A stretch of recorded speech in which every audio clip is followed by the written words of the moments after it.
गानचतुराय गानप्राणाय गानान्तरात्मने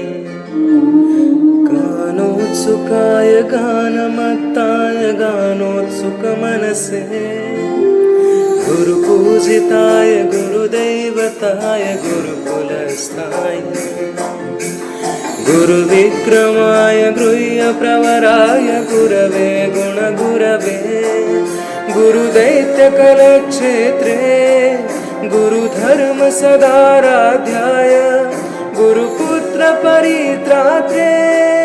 गुरुपाखण्डखण्डकाय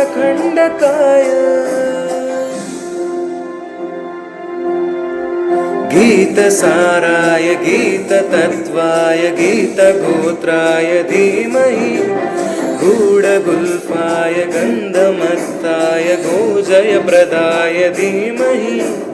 गुणातीताय गुणाधीशाय गुणप्रविष्टाय धीमहि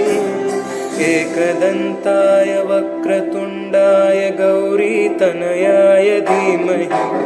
गजेशानाय भालचन्द्राय श्रीगणेशाय धीमहि।